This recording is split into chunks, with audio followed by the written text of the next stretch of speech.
my book talk presentation, I read The Guardian by Nicholas Sparks, and I found this at the Moorhead High School Library. This book is about a young widow named Julie Barneson.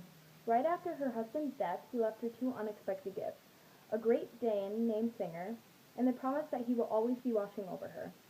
On her journey to find love and really start another relationship, she has to decide between mysterious, good-looking Richard or the nice guy, also her husband's best friend Mike.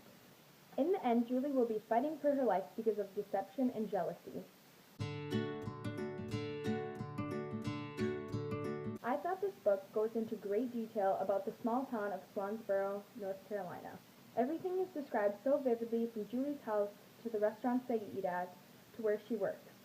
The author makes you feel as if you've grown up there your whole life. Everyone in this town really knows each other. It's a small town feel, kind of like Moorhead.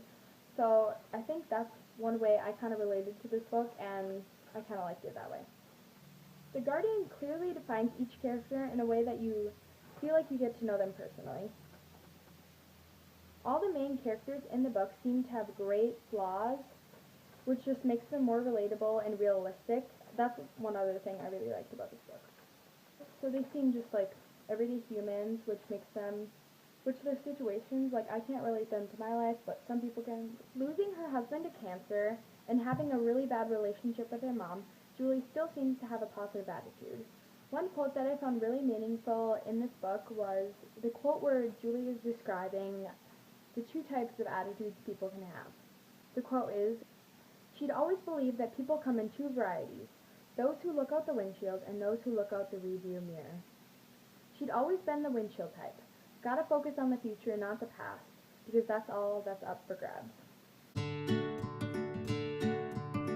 But even through her circumstances, Julie still seems to focus on the future and not dwell on the past. I think that this is one quote that everyone can relate to their life to try to be more uplifting and positive. So I hope that you enjoyed this book talk and that you go and read this book, because it is actually a really good book.